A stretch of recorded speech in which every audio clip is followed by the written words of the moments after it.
Okay, good afternoon, everybody. It is a pleasure to have here today with us Antonella Palmese. Antonella Palmese graduated at the University of La Sapienza in Rome, working on DES, then moved to University College of London, still working on DES with Overlove and Philippa Dalla. Then after that, she moved to the US, basically moving from the University of Chicago, Fermi National Accelerator Laboratory as a postdoctoral associate. Then she got a NASA Einstein Fellow, moving to Berkeley, and then now she's at Carnegie Mellon University, still in USA, as assistant professor. She worked on several topics. We will see today something about probing the universe expansion with multi-messenger astronomy. About that, she got several leading roles in DESI and also in LISA, leading different work packages. And today we will hear about a little bit more multi-messenger astronomy. Thank you. Thank you so much for the invitation and for the nice introduction. So yeah, today I'll be telling you about standard sirens for the most part with multi-messenger astronomy. And by multi-messenger here, I mean with the use of electromagnetic data and gravitational wave data. So this is a very ambitious outline because I sent my abstract when I thought this was a 45-minute talk or so. But we'll see where we get. So hopefully I'll be able to tell you about bright standard sirens. I'll tell you what they are later and what we're currently doing to follow up gravitational wave events. Then I'll move on to telling you about dark standard sirens quite briefly. And then in the last part, I'll tell you about how we can also use binary black holes that might be forming in the disks of AGNs for cosmology. So let me start with a brief overview of where we stand and what kind of mergers we're talking about. So this is the stellar graveyard as of the last observing run by LIGO, Virgo, and KAGRA. So this is the kind of gravitational waves I'll be covering here. So on the y-axis, you see the masses of the objects in the binaries. So you see two components. For the most part, black holes, those are the ones that are in blue. A couple of those are in orange. These are the neutron stars. And then the third component, to which the arrow points, is the mass of the remnant object that is formed from the merger.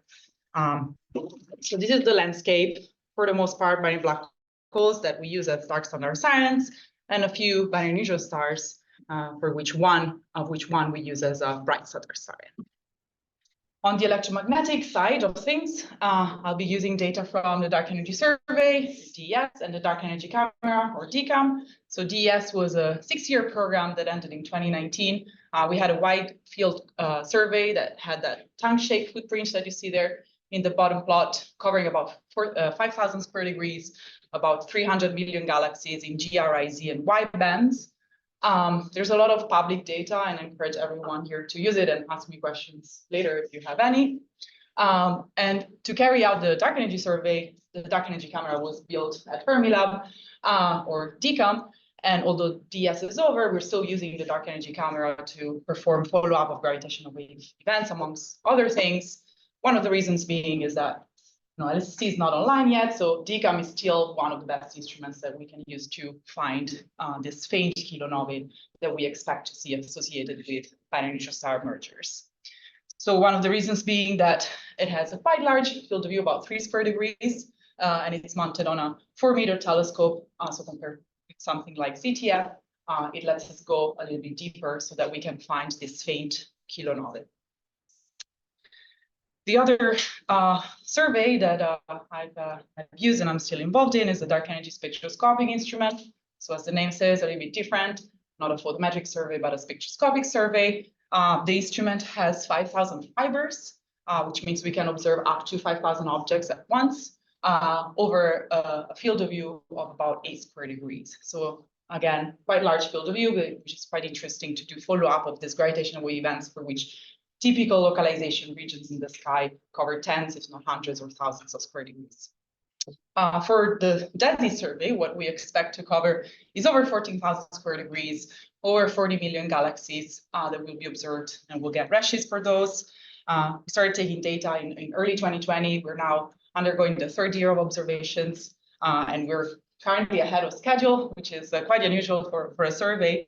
So that lets us have a little bit more time also to perform things that are beyond the key projects, like doing gravitational wave follow-up. So I'll be using a little bit of data in the later parts of the talk from the spectra from DESI, but for the most part, results are from the DESI imaging survey. So these are the photometric surveys that were taken before the beginning of DESI so that we could define the target selections of our targets. So for that part, we're still talking about photometric redshifts, just like the dark energy survey. And here's the press release. Now, did it 2 years back. So this was a time where we had already collected more galaxy spectra than all previous spectroscopic surveys put together. So I would say it was, and it still is, a very exciting time to be involved in this very successful experiment, which will continue through also the 2030s, given the last report for the DOE, the snow mass process, if anyone knows about it. So a very brief motivation as to why we want to use these data sets to measure the Hubble constant. I'm sure all of you here are aware of this Hubble constant tension. It's about 4 to 6 sigma discrepancy between measurements of the Hubble constant coming from early time universe probes versus late time universe probes. And most notably, the highest discrepancies between the measurement that we get from the Planck cosmic microwave background, specifically tied to flat lambda CTM cosmology with the Cepheid anchored supernovae type 1a measurements. So to try and understand what's going on, getting an independent measurement, and ideally, if it's an independent measurement from the late time universe, like the gravitational waves that I mentioned before, then ideally we want that to be independent of the same sets of systematics that that the other probes might be affected by. So if we're talking about late time universe, we want something that doesn't rely, for example, on the distance ladder that the supernova measurements do rely. So gravitational wave standard sirens do offer that possibility, where we can get a luminosity distance measurement directly from the gravitational waves. Then if we're able to identify the redshift, for example, from the host galaxy, then we can populate this Hubble diagram and measure the distance redshift relation and get a measurement of H naught, or as we go to larger redshifts of other cosmological parameters. There's different ways we can make a standard siren measurement, and the difference is mostly where is the redshift coming from. So on the x-axis, we have a unique host galaxy, for example, because we were able to identify the electromagnetic counterpart, identify the host galaxy, hopefully the case for both pari-neutral star mergers and some neutral star black hole mergers. Then it's a very straightforward measurement. And this is when we talk about bright standard sirens. When we don't have an electromagnetic counterpart, which is definitely the cleanest of these measurements, in my opinion at least, then we have to rely either on galaxy catalogs, cross correlations with galaxies. So basically the idea is that we get a 3D localization from the gravitational wave detection. Here you see a 2D version of that in the sky, 50 and 90% credible interval for the specific gravitational wave event, and we overlay that with the galaxy distribution. And so in this case, the redshift information is coming from the redshift distribution of all the galaxies in that volume, assuming that the binary black hole mergers do happen in galaxies that are hopefully in our galaxy catalog, or they're at least are clustering enough with the galaxies in our catalog. There is another way that I will not mention here, which is just using gravitational wave data by means of making assumptions about the mass distribution and getting redshift information from the redshifted mass. So we'll start from the first one. So in this case, we need to find electromagnetic counterparts, which is the probably most complicated thing to do right now. So the kind of counterparts that we expect from a binary-neutral star merger is the formation of a relativistic jet that hopefully we can observe in the gamma rays. You see that in the video in the magenta part, and that only can be seen if you're actually on axis with the merger. We expect to see something more isotropic, which is shown here in the violet and the white parts, which is the ejecta from a kilonova, and then an afterglow component. It might come from the interaction between the jet and the circumstellar material, we might be able to see that from all the way from the X-rays to the optical to the radio. Again, depending on the inclination that you are observing the binary from. But I would claim that at least for bright standard sirens, the most promising counterpart is a kilonova. It lets us pinpoint exactly the location of where the event happened, find the host galaxy, get a redshift, and also because it's isotropic, we can see it from most viewing angles. And also because I use DECam, that's what we see with DECam, we don't see the gamma rays. So it was exactly the discovery of the kilonova from this event, GW-MMADS, that I'm sure most of you here have heard about, the one and so far only that has a confirmed counterpart, that let us find the host galaxy, get a redshift, and make a measurement of the Hubble constant, the first standard siren measurement. But what we have done recently is adding in more information. Specifically, there were years of observations of the afterglow component. And the afterglow is interesting because it gives us some information about the viewing angle, right? You can imagine, we said earlier that you can only see it if you are within certain angles from the angular momentum of the binary. And so seeing it or not seeing it gives you information of where you're viewing the binary from. So we're using all this data out to more than 3.5 years from the merger to try and constrain the viewing angle from the light curve of the afterglow. And that's what you see here. The different lines are going from the X-ray to the optical to the radio. So we modeled that using this code called JetFit, and we got a constraint on the viewing angle, which you see in that plot showing you the luminosity distance versus viewing angle. The constraints from the afterglow are shown in orange. And this is interesting because there is a degeneracy between the luminosity distance and the viewing angle as you measure it from the gravitational waves alone. And so you can see that degeneracy in blue there. So the constraints from the gravitational waves alone, right? So if you can imagine that if you see a binary at a certain distance that is on axis, it might look quite similar to a binary that is a little bit more off axis, but a little bit more nearby. So that's what you see there. And by combining the gravitational wave data with the electromagnetic data, we can get a better constraint and break this degeneracy. So the combined constraint is shown there in gray. So by doing that, right, because that uncertainty, the large uncertainty from the luminosity distance actually comes a lot from this degeneracy with the viewing angle. By breaking this degeneracy, we also improve the constraints on the Hubble constant. And so here's our constraint from this analysis shown in black. And you can compare that with what we get when we don't include the viewing angle, and that's the light orange posterior. So we're going from about 14% precision on H0, that was the original measurement of GW-MMADS, to about a 7% precision with the inclusion of this extra information. Okay, so this is kind of the past though. Where are we going next? So we're carrying out this GW-MMADS program, Gravitational Wave Multi-Messenger Astronomy DECam survey. So here's most of the earlier scientists that are involved in this work. Lots of students at CMU, and also Igor Andreoni, the co-PI of this program with me. So this is a program that will be carried out until 2025, early 2025, so until the end of the current LIGO Virgo observing run, which is the fourth one, so 04. And we're going to follow up. We started already following up all sorts of events by neutron star merger, neutron star black holes, and some special binary black holes, potentially also strongly lensed candidates, for a total of about 25 full nights of target of opportunity.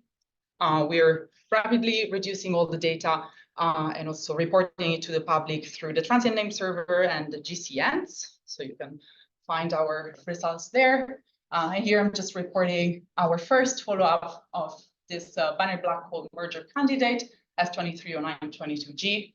The numbers there are just the date of the event when it was detected. So this was an event from September. We cover about 70% of the total probability. You can see there kind of what I mean. So we get this probability map from the gravitational wave detection. You can see the high probability region is given by the orange part of the sky map. And then we try to cover as much as possible of that high probability region with our pointings that you see there coming up in black. We do have some candidates, so stay tuned for some results from this program. For what concerns DESI, we are hoping that also with DESI we can help with a quick classification of all the transients that we find in the region, right? Especially with DECam, we go deep enough that we typically find hundreds of potential candidate counterparts. So with something like DESI, we can easily get spectra of dozens of those in each pointing. At the same time, because we have many more fibers available, we can also point to the galaxies in the region. So by getting a redshift, we can also say whether that's consistent or not with the luminosity distance of the gravitational wave event for a given cosmology. So that also helps the follow-up. And at the same time, we can also map the environment around a gravitational wave event, even one for which we have found an optical counterpart. So that is a case in which we did not have a counterpart, GW-190412. You can see how nicely we covered with just two pointings that are shown by the red lines there, most of the 90% credible interval of this high localization. So this was used for dark siren analysis. But also for GW-170817, we've been looking at the group of galaxies around NGC 4993 that was the host galaxy of this event. And so we can hope and find more of, for example, Tully-Fisher fundamental plane galaxies that we can use to get a better computer velocity measurement for the group that hosts this gravitational wave, right? So remember, when we're doing that Hubble diagram on the x-axis, we want to include only the cosmological redshift, so only the component, the part of the redshift that is coming from the Hubble expansion. And so we want to subtract the component that is coming from the peculiar motion of the local dynamics that are not coming from the Hubble expansion. So this is a way, or another way of improving the measurement beyond the afterglow viewing angle constraints. Now on the second part, which is the dark siren, the standard sirens, we have many experts here, so maybe you already know a lot about the method. So just to say that we're looking at all the potential host galaxies within the localization volume. And so we have applied this method to a bunch of well-localized events. That's kind of been my strategy so far, only focus on those events that are well-localized and for which we have very high completeness galaxy catalogs that we understand really well. So during the last observing run, right, we only had, we had 50 or more gravitational wave alerts, no counterparts. This is the only standard siren measurement, new standard siren measurement that we can provide after the second observing run or two when we had that event with the counterpart. So focusing on these special events here in this map, you can see in different colors the gravitational wave events that I've considered for this work. And then the orange, light orange region is where we have the galaxy catalog, specifically the DES footprint you might recognize. And also the rest is coming from the DESI legacy survey, the imaging surveys. So the constraint that we get by combining all of these events is the posterior on each node that you see there in blue. And by combining that with GW-170817, the event with the counterpart, we get the posterior that you see in black with the final constraint also there reported. In both cases, both this one and the other analysis with the afterglow that I presented, we're broadly consistent with both CMB measurements and the supernova measurements. So we cannot say anything yet at this point about the Hubble tension, but eventually we'll get there. One thing to note here is that we're, by including the dark standard sirens, we're improving by about 30% the precision on each node compared to only using GW-170817. So it starts to be an interesting addition to the standard siren constraints. About the application of this method, do you make an assumption about the properties of the galaxy, or do you weight each galaxy one? Yeah, so here we weighted each, in the fiducial results, we weighted each galaxy one, but we also tested other things such as weighting by stellar mass. So the constraint doesn't change much at this level of precision. the last thing I want to mention about dark standard science is the systematics. As we improve our precision will become more important, such as, also trying to understand how our constraints change if we change the weighting for different types of properties of the galaxies. There's also the gravitational wave selection effects that we've taken into account by means of simulations. And then also the photometric redshift is something that I focused on specifically for the DS and the DESI sample. The idea is that we get a sample where we have spectroscopic redshift, and we try to measure what we expect the bias to be for our photometric redshift, and then correct for that in our posteriors. And obviously, this is something that doesn't matter for something like DESI, where we do have spectroscopic redshift. So we applied this for one event for now, which is the one that you saw earlier, 190412. We got some pretty broad constraints. You can focus just on the purple line there. And so the improvement that this one event brings is quite marginal, but eventually we are expecting to cross-correlate all of the events that are overlapping with the DESI footprint and get much better constraint on each node. Now, moving on to the last part, I want to go back to this plot and just focus on one specific region between about 50 to 120 to 130 solar masses, which is where we expect the upper mass gap to be. So this is where, from standard stellar evolution at least, we don't expect the formation of black holes due to positional pair instability and pair instability supernovae. And then higher mass black holes can be formed through direct collapse. But we do observe those black holes, right? You can see the component masses of some of those do fall in this mass gap. And also, if you look at the properties, the population properties of these binary black hole mergers, it seems like there is a mixture of different formation channels at play, and we're not just simply dominated by one formation channel. So this is what motivates us to explore different possibilities beyond the isolated binary scenario, which is you form a binary with two massive stars and they eventually become black holes. And that's what you see here. So there's probably more complicated formation channels, and one that I like a lot also as someone working on multi-messenger astronomy is the possibility that some of these black holes might form in the disk of AGNs. And so what happens is that you might be able to form these higher mass black holes just because of accretion of the gas onto these black holes, of hierarchical mergers, because it's really hard to eject these black holes once they merge. So the remnant will stay bound to maybe the star cluster, the AGN, much more than it would do, for example, in a globular cluster, because the escape velocities are much larger. So this is a really nice formation channel for these more massive black hole mergers.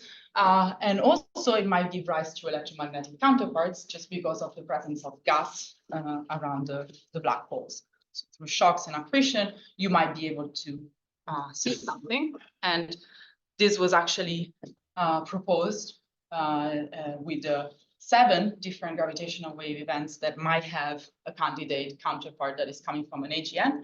And this is the most famous one, a flare for the event GW-190521 that was detected by the Zwicky Transient Facility. Specifically for this one event, 190521, which by the way had both component masses fall within this mass gap. We redid the analysis trying to estimate the probability of chance coincidence of seeing a flare of that kind. We actually found that there was about 70% probability of that. Simply because this event was had one of the worst localizations, so lots of volume, lots of unoscured AGNs that do vary, and so it was not unlikely to see coincident flare. But this motivated us to ask, okay, maybe on a one gravitational wave event, one AGN flare case, we cannot make the association with confidence, but maybe as we observe a population of binary black holes and a population of AGN flares, we'll be able to say whether there is actually a connection between the two. So we came up with this Bayesian formalism to try and measure, basically constrain the fraction of binary black holes that give rise to AGN flares, or even fraction of binary black holes that live in AGNs, depending on whether you're looking at flare or just AGN catalogs, lambda, so that's what it is. And we're looking for a signal AGN, the one that is actually correlated with which is actually coming from the binary black hole, on top of some background AGNs that are just there varying, messing up our measurements. So what we find is that basically we studied the number of follow-ups needed in order to make that confident association. Obviously, that is a function of the number, the true number of a fraction of binary black holes that are happening in AGNs. So the lower this number, the higher number of follow-up you'll need to make this association. But with this at the time, well, now optimistic simulations, because Virgo is not on and KAGRA is not on. But what we had found is that you could do it by the end of the current observing run, as long as lambda was at least 10%. So the last thing I want to mention is that you can hope to use this as standard sirens, right? So if you assume you see that flare for the case of 190521, you say this is a bright standard siren. You can make an H0 posterior with that. But what we propose to do is, because we're not sure about the association, unless maybe we're looking at a population level analysis, is to make this a hybrid bright and dark standard siren measurement, right? So we have some flares. We're not sure whether they're connected or not. And we might have multiple flares for the same gravitational wave event. And so basically we are using a similar formalism as the one that I showed before, but now we're adding in a condition on the cosmological parameter. So we're constraining lambda at the same time as the cosmological parameters. So H0 here in this case, we can expand to other cosmological parameters because now we're exploring larger distances than what we do, for example, with binary interstar mergers. What we find is that basically with some simulations for 04 and 05, well, again, these are a little bit optimistic for 04, hopefully that will be realistic for 05, is that we might be able to reach between the 3 to 8% precision on H0. So here's the H0 precision as a function of the number of events that we combine. That will depend on different, the fraction of binary black holes in AGN will depend on the density of AGNs that you assume. But it's not crazy to think that we might be able to reach this level of precision in the next observing run. So I think I'm out of time, so I'll just leave you with the conclusions and take any questions.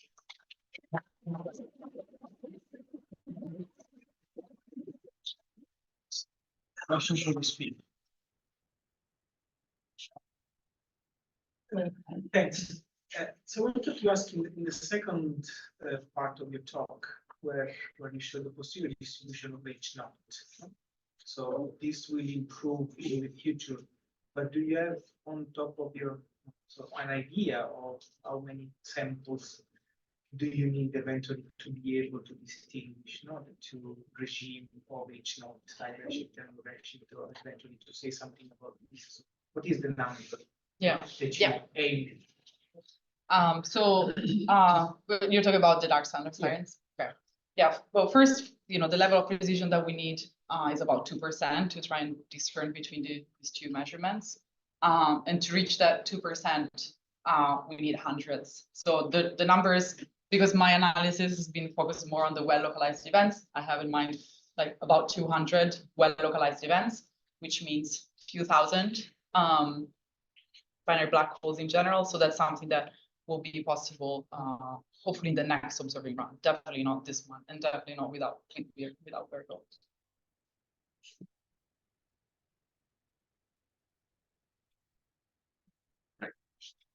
I have a question on the first part related to the generosity of the viewing angle. I have actually two questions. The first one is that you showed that it's actually crucial to break this degeneracy to reduce the error. How much crucial are an extended coverage in time to derive with the sufficient accuracy the constraint? Because you use 3 years data, you said. Do we need so much data? We can obtain it with less? Yeah, so I mean, it depends to the level of precision that you want to reach, but I would say even an upper limit definitely helps to break that degeneracy. But it also depends on the jet and the viewing angle. So the peak of the afterglow, right, will depend on the geometry. So mostly on these two parameters. Most of the events will be at around 30 degrees viewing angle, like the one that we see here. So that is the peak of the inclination angle if you look at the population of parameters or measures. And so most things probably will need this amount of data, but also depends on the jet opening angle. So different types of jets might need different time points. But yeah, it's very important that you're able to get the peak, to know where the peak is. So that's, I would say that's the most important thing, not really like the first increase in brightness. Sorry, just quickly, the second question is that it seems that with this new constraint, the posterior moved from the 70 to the 75, from the 70 to supernovae.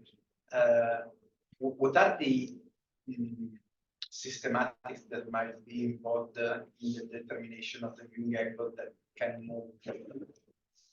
Are there any systematic that can move to peak? Yeah, so I would say here, yeah, because the peak was more towards lower.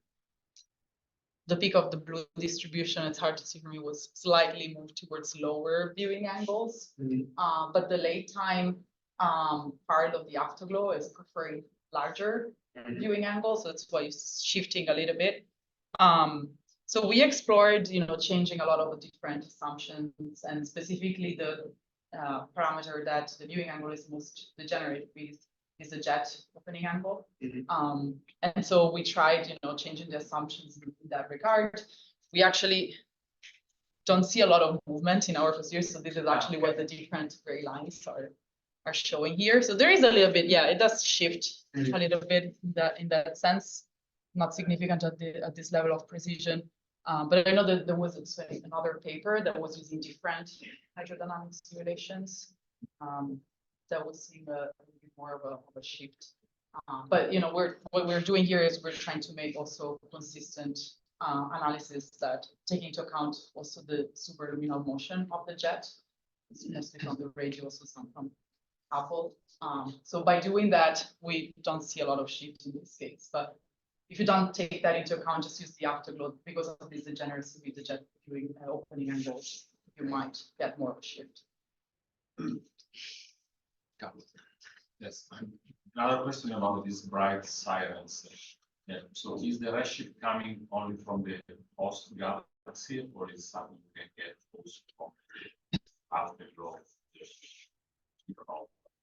Well, yeah, in theory, you could try and get a redshift also from the afterglow, but yeah, ideally it's the host galaxy, so you can get a much better. How certain is the identification of the host galaxy? Do you have problems of overlap on the line of sight? Well, in this case, we only have one, so in this case, it's pretty obvious. Also because you have a luminosity distance, unlike GRBs, right? You have a luminosity distance from the gravitational waves. So okay, now we have a very broad prior here on H0, but okay, we know that it's somewhere around 70. So we can estimate the probability of chance coincidence will be much lower than we usually get for GRBs. I'm not too worried about that for now. So if this method is going to be successful in narrowing down the true parameter of H0, can it also be used to understand why there were previously discrepancies between different classes of methods? Or, I mean, is it going to move the question one step further, like why did we see so much discrepancies so far? Or is that going to, just in quotes, used to say, okay, this is the right side of the argument and this is the wrong? Well, I guess it depends on what we find. It's a good question, very tough one. Right, if we measure something that is consistent with Planck and inconsistent with supernovae, then I would say, well, something is wrong with the supernova, maybe with the distance ladder. So in that case, maybe it gives us more. Let's say for something broadly like, is it physics or systematic error? Yeah, so in that case, I would say some systematics on the supernova side. If we are in agreement with supernova and not with Planck, then it might still be. Is there any chance you're going to find a third major? Possible. Well, if it keeps shrinking that way, we're actually more consistent with the supernova results. So in that case, who knows? I would hope it's something business. Be hard to tell. Yeah. So, but in this case, it would be a dominant role played by systematics, also on your side. So, is any plan in action to optimize this using different modelization, or at least to assess which is the most relevant and most dramatic systematics that you have to face?